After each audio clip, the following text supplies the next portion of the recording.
Pinax-Mark dito po sa Bon. Thank you. Hinahanap po ninyo si Kenika, ang aking kapatid. My sister Kenika sa Canada. I don't know kung kailangan ko ba ito siyang i-share. Langin kung mayak mo na ako iba sa kapatid.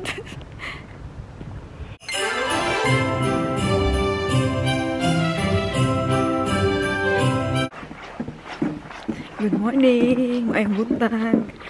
Maghatod na punta. Maghatid na naman tayo kay Arya sa kindergarten. Ay, grabe. Buti na lang today, hindi masyadong malamig kaysa kahapon. Kahapon talaga grabe nag-snow-snow. Kunin ko muna yung ating bicycle, yung ating sasakyan.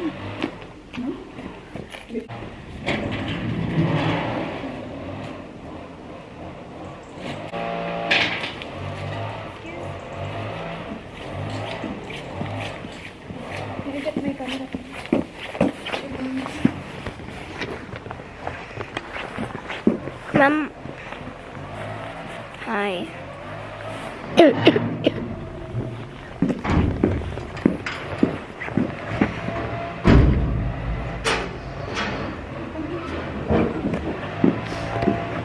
Hi, after hatid kay Arya sa kindergarten, diretso ako dito sa Edeka again.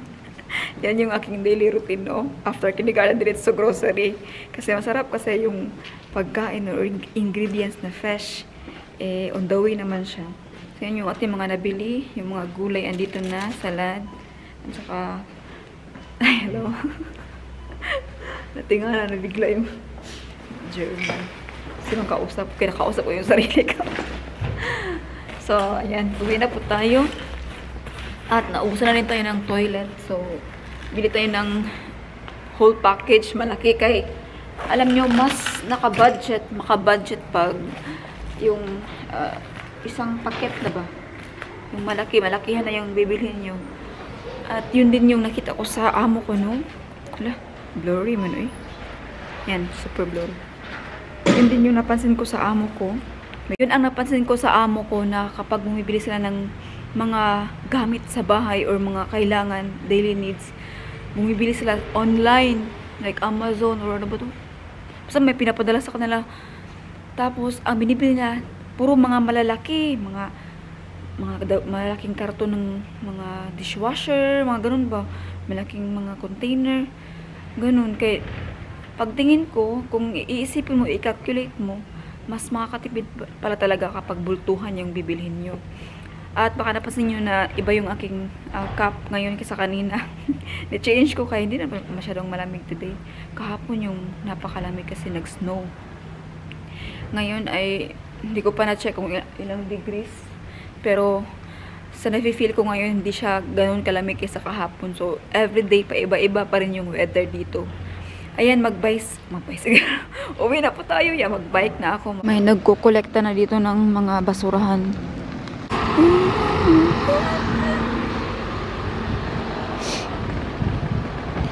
Oh, mukhang malinis na po dito, oh.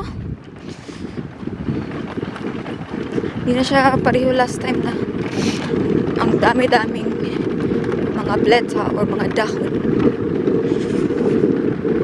Yes. Thank you, Lord. I just wanna say thank you, Lord. Thank you, Lord. Ayan, naabutan natin na nag-collect sila ng color yellow. Actually color blue and yellow today, pero yan na sasakyan is for yellow container only. Yan yung mga container dito sa Germany. Bye, thank you. Ay. So yan. Yellow ay mga plastic, blue naman ay mga paper. So segregate talaga mga basura dito, no. At dito na po tayo sa bahay. Yung ating bicycle ay medyo lobat na, kailangan nating i-charge.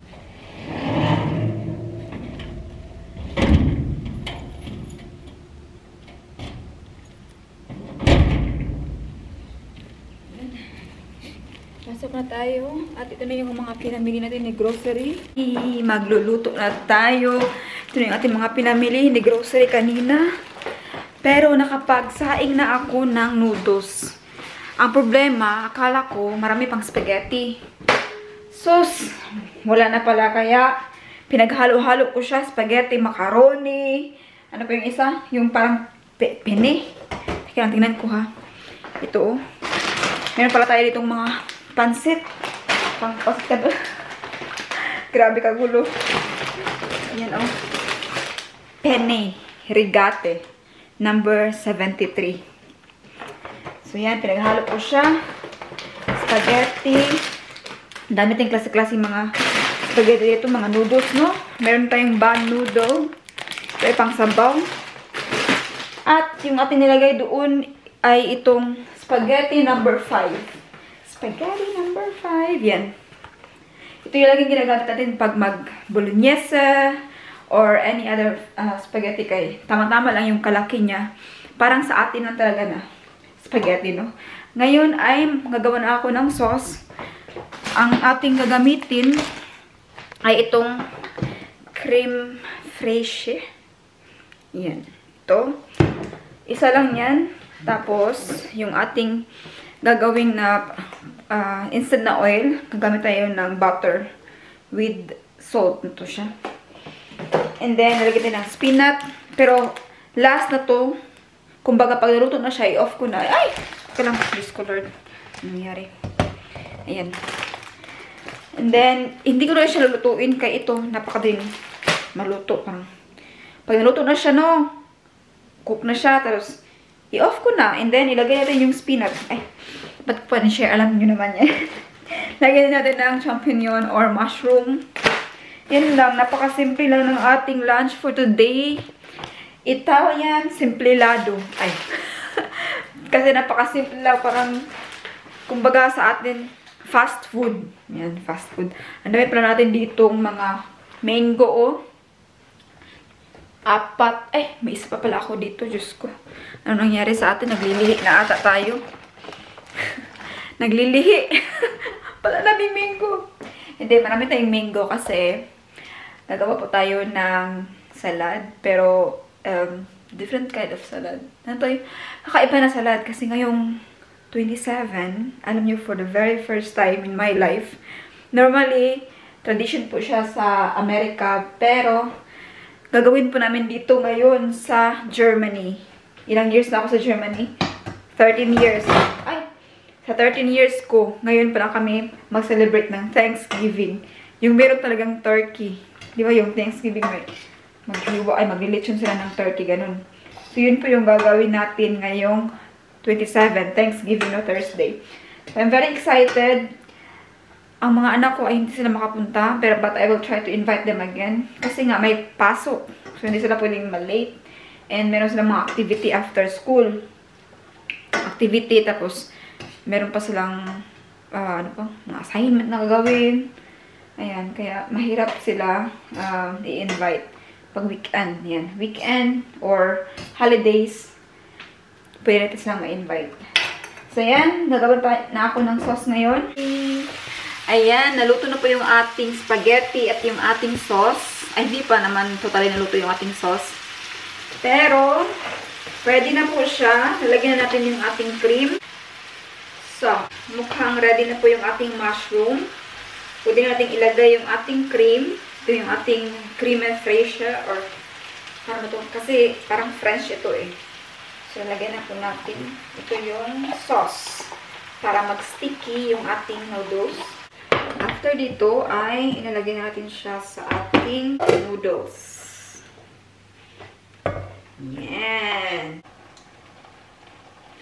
So, para medyo meron siyang twist na maanghang-anghang, nilagyan ko siya ng paprika, pepper. Since luto na po siya, i-off na natin yung kalayo.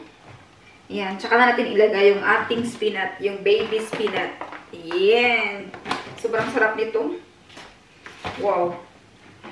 Tingnan niyo po. Yan. Ganyan lang siya. Punong-puno ito, pero mag-down din itong spinach kay kapag malata siya or kapag maluto kasi yung spinach, magiging ano na yan, parang tubig na lang yan. Tapos, i-close.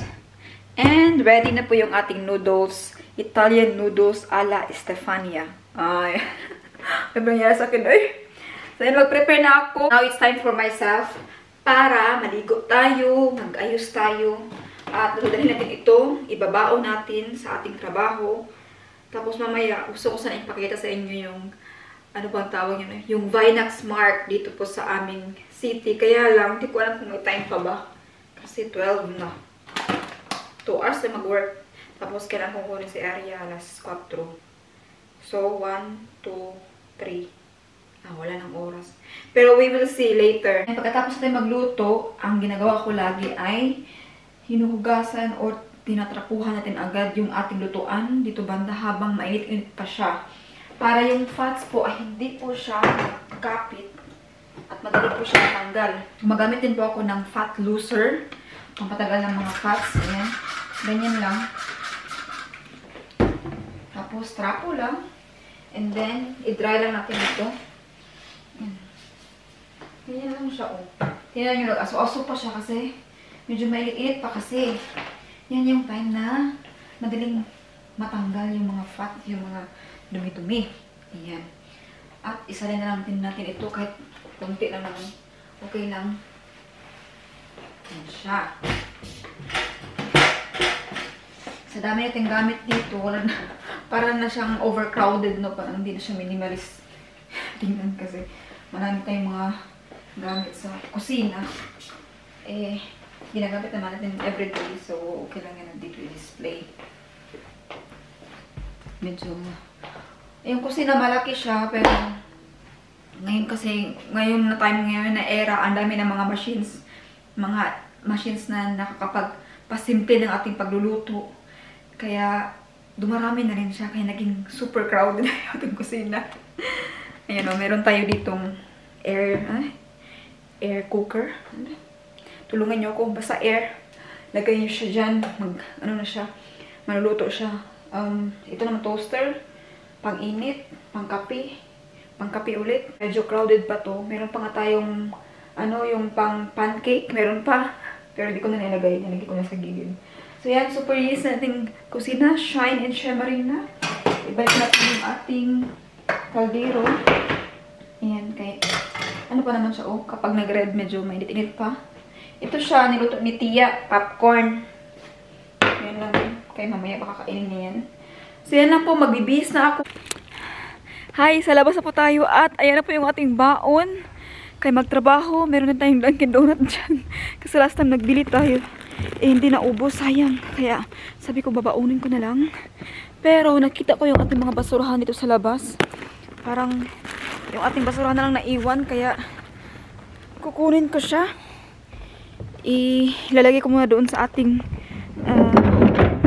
garden banda. Parang may laman pa siya, ang bigat. Ay, wala na. Ayan. Mag-guide muna tayo ng basurahan natin. Basurahan pala. Yung yellow. Dito na lang muna siya kay Uda. Yeah. Meron pa pong isa. Yung blue. 7. Wala, dalawa pala yung sa amin. Tama, dalawa palang basurahan yung naitapon natin kay sa dami ng ating basura.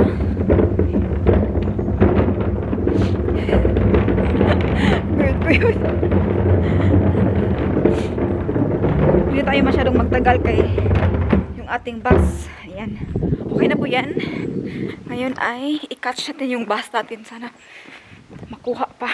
Ay, time na naman para magtrabaho. And tinawagan ko si Tia pala kanina. Sabi ko, Tia, pwede ba na ikaw magsundo kay Arya? Para makapunta ako ng Vinax Smart, diba? Ay, gusto ko sanang ipakita sa inyo yung Vinax Smart dito sa aming city. Kung after sa kindergarten, kung kukunin ko si Arya, no, for example, dadalhin ko siya sa Vinax Smart. Magre-reklamo yan kay pagod yan siya sa kindergarten. Ayaw na niya mag-travel at ayaw niya ng crowded. Kaya sabi ko, Tia, ikaw na lang pwedeng magsundo kay Arya. Sabi niya, wala problema. Ay, salamat at meron tayong kapatid, no? May kapatid tayo na katulong minsan. Pero hindi ko naman siya inaasahan. Kapag free lang niya, Ayan. Ano ba ito may? Para saan ba itong sasakyan to? Sige kayo, magmamadali na po ako. And see you po later. Grabe. Ngayon po ay medyo malamig-lamig na. Mas malamig kaysa kaninang umaga. Sakay na tayo ng tram. Ayan, going to work na po tayo. Alam nyo, nagbabasa ako ng comment ba sa ating isang video. Hinahanap po ninyo si Kenika, ang aking kapatid. My sister Kenika sa Canada. Yeah, it's been a long time na walang balita sa kanya, no? Alam nyo, kami din na pamilya niya. Minsan nag-worry kami sa kanya kung kumusta na siya. Kasi hindi na po siya madalas nagpaparamdam. Minsan-minsan na siya nagme-message, nag-update. Pero last time, nung pagkamatay ng lolo ko, alam nyo, I don't know kung kailan ko ba ito siyang i-share. Kasi it's been a while din na hindi talaga nagparamdam ang aking sister si Kenika. Kilala nyo naman po siya, no? Sa mga taga-Canada dyan. Shout out sa inyong lahat dahil yung kapatid ko po ay taga-Canada. Yung pagkamatay ng lolo ko, mga, di ba, ang haya, burol pala, burol, is nasa 5 days ba yun? 5 or 6 days, ganun. So, mga 3rd day na, wala pa rin si Kenika kasi nagvi-video call kami everyday. Lahat ng mga kamag-anak abroad, everyday po kami sumasama sa burol, sa lamay ba. Tapos 3rd day na, wala pa rin siya, hindi pa rin siya nagpapakita. Tapos, napag-usapan namin siya. And yun nga, ni-pray over namin na sana one day magpakita siya. Tapos, yung uncle ko na nasa New Zealand, sabi niya, i-contact nyo. Yun, i-contact namin si Kenika. Sabi ko, sis, we are waiting for you.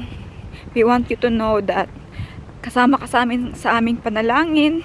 Kung mayak mo na ako iba sa kapatid. Sabi ko na, lagi ka naming iniisip. At sana magpakatatag ka dyan. And hinihintay ka po namin ngayon dahil ilang araw na kami nagvi-video call, hindi ka nagpapakita. So, at last, ayun, nag-reply siya. Sabi niya, siguro nahiya siya. Sabi niya, at the moment kasi, wala pa siyang, sa family kasi namin bibigay kami ng pera. Nagtulong-tulungan kami ba? So, sino yung may share, yung nagbibigay financially. Kasi kami yung mga nasa abroad, kami yung syempre financial lang yung maibigay namin kasi wala kami doon, wala kaming maitulong na iba. Tapos medyo nahiya siguro siya kasi sabi niya sa panahong ito ay nag-aaral siya. I don't know kung nag-aaral siya or kakatapos lang niya ng kanyang masteral. So good news po ay siya po ay ang dami na po niyang certificate, puro na siya masteral, PhD. Parang doktor na tayo si Kenika. Grabe. Bilib ako sa katalinuhan niya at saka tiyaga niya sa pag-aaral. Ako magkaiba kami ba? So sabi niya, sa panahon ito ay wala pa akong ma-share. Kaya siguro nahiya siya na magpakita ba? No? Nahiya siya na magparamdam dahil feel niya wala siyang ma-share, ganun ba? Sabi namin, okay lang yan, uy, naintindihan ka namin kahit wala kang ma-share, basta magpakita ka lang na alam nang namin na okay ka. Gusto namin malaman mo na mahal ka namin, that we are waiting for you, at pamilya ka pa rin namin. So para siyang story din nung prodigal son na nahiya mag-reach out. Pero ang totoo niyan, ang family ay waiting, naghihintay lamang na babalik siya. So ayun, pagka 4th day, last mga isang araw bago yung last vigil, yun, nag-video call na kami. Hi! Sus, biglang open. May nag-join sa video call. Pagtingin namin, hala, si Kenika. Hiyawan kami lahat. Yung uncle ko naiyak siya. Oh, thank you Lord. Nagpakita ng aking pamangkin. Grabe. maiyak talaga ako. Maalala ko. Kasi, yung uncle namin ay tinutulong kami na anak na rin niya ba. So, grabe niyang pasalamat sa thank you Lord. So, ganyan po si God, di ba? Kahit anong kasalanan natin na nagawa, parang butigasan talaga na story. Whatever kasalanan na nagawa natin, kamalian, tayo po ay nahihiya, ayaw natin bumalik, ayaw natin magpakita, at tumataas nila yung ating ego and pride to say sorry. At marami tayong iniisip ba na baka tatanggapin ba tayo ni God or not? Tatanggapin ba tayo ng pamilya natin or hindi? Pero ang totoo po, tanggap na tanggap po tayo. Naghihintay lang kaming pamilya. Although wala naman siyang kasalanan. Naano na kami kasi yun nga, nahiya nga siya sa wala siyang ma-share. Kaya grabe yung pasalamat namin. Grabe yung tuwa namin na nagpakita siya.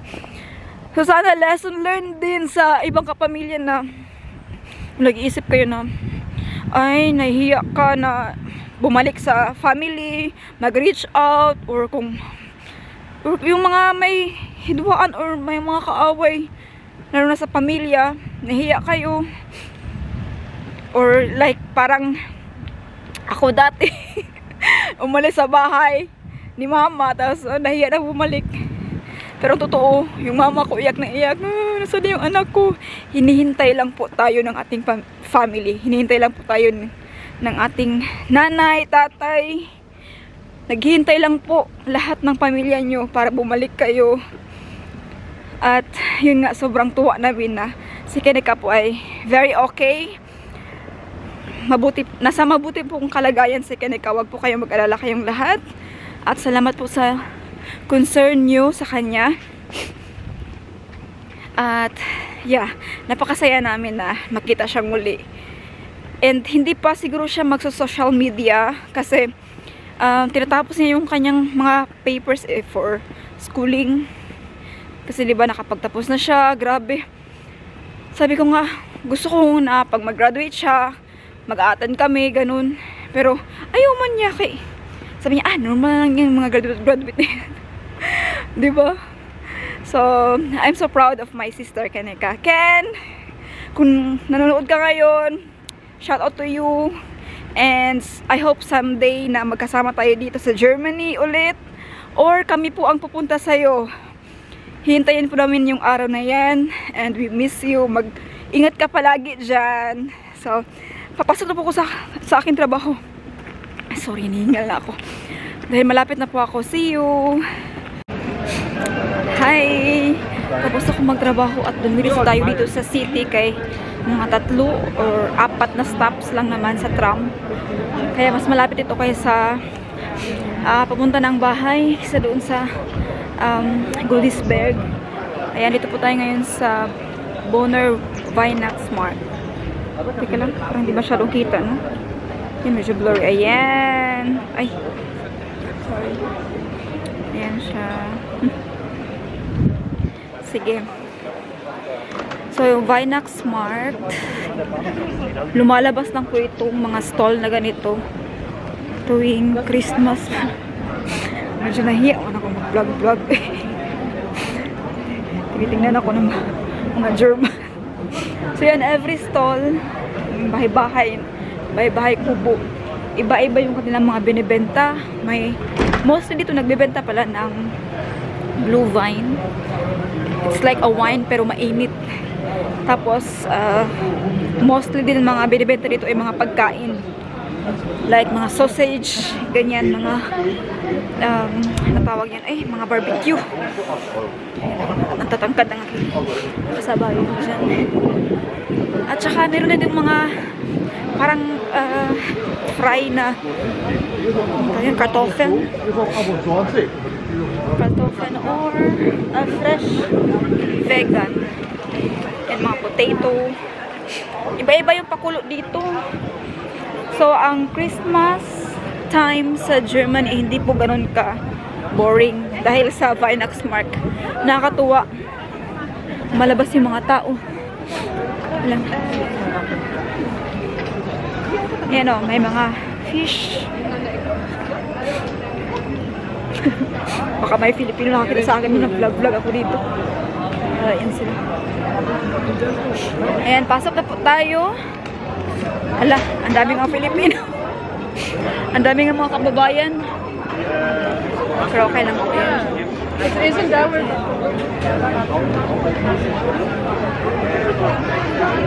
Eh, nasa gitna po tayo ng Vinax Mart dito po sa Bon.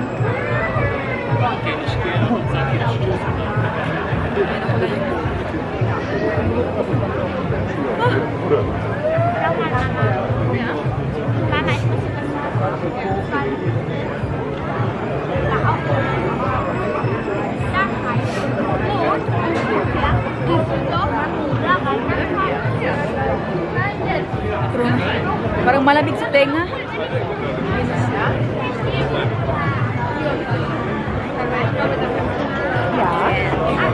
Ngayon na lang kayo para matakpan yung tenga. So yan, nakakatuwa. Ang enjoy kapag Christmas time. Yan po, ang dami dito. May mga nagbebenta ng mga bonnet. Klase-klase yan. Pero ang maganda dito is yung mga decorations. Ganda ng mga decorations. Tour ko po kayo konti. Andito yung statue ni Beethoven. At dyan parang may maliit na Ferris wheel na hindi naman siya umiikot na mabilis. Ano lang. Yeah, Ferris wheel lang yung konti lang yung ikot. And ito yung Christmas tree sa aming city. Yan, nakakatuwa. Magkita-kita yung mga friends, family. Ang dami mga food. Yun, may mga money din po dito. Ito yung sinasabi ko sa inyo na ano. Ito yung ayan. Yung sinasabi ko sa inyo na thank you. Oh, yan, mga barbecue. Ayan o, ito naman yung mga blue vine na binibenta. Gitrengke.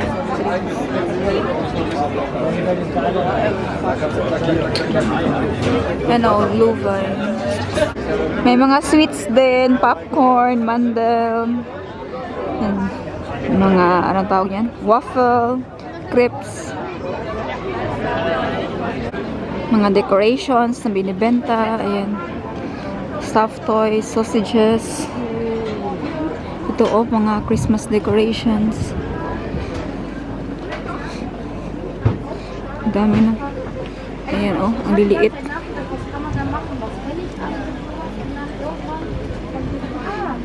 Ay, grabe ka cute oh eh. Und dann bin ich irgendwann draufgekommen. Ja. Klar, es hat ein bisschen Zeit gedauert, aber irgendwann... Ja, also man soll das mit 10 Minuten machen. Man kann das ja auch vor sich selber sagen, aber man muss sich das nachher nochmal anhören. May parol din star. Woo! Ganda pumasok dito. Parang magical. Eingang. Eingang herzlich willkommen, kommen Sie gerne herein. Meaning you are welcome here, you can come inside. You're very welcome to come inside. Ayan. Uy! Mama Mary. Si Papa Jesus. At ito na yung church namin dito. Ito din, every year, famous din ito na stall. Ano, yan yung mga money. And ito yung mga binibigay na sa mga lovers, for example, or any loved ones. Shlibidish. And meaning I love you. For mine prince. For my prince. Ano ba yan? Yan. So, na medyo malaki ito. Madami mga nagbebenta. Yan, dito pa ang street. I think mga 4 streets na mga ganito. O yan, dami mga vole. Maganda ito suotin. Lalo na kayong winter tinglamig. Yan. So, di ba? Ang ganda ng Christmas Vinax Mart dito sa amin. Meron pa pala doon. Ay, may mga binibenta din ng mga Hello.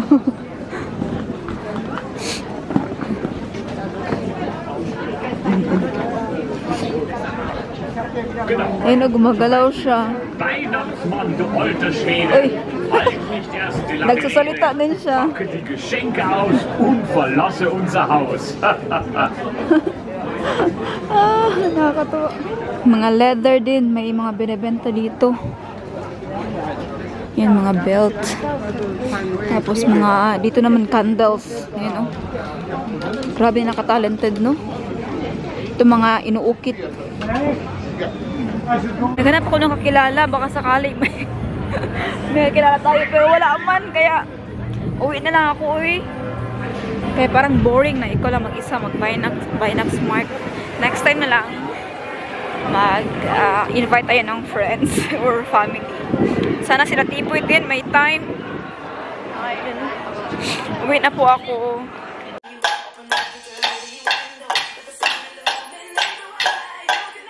Go, kuya!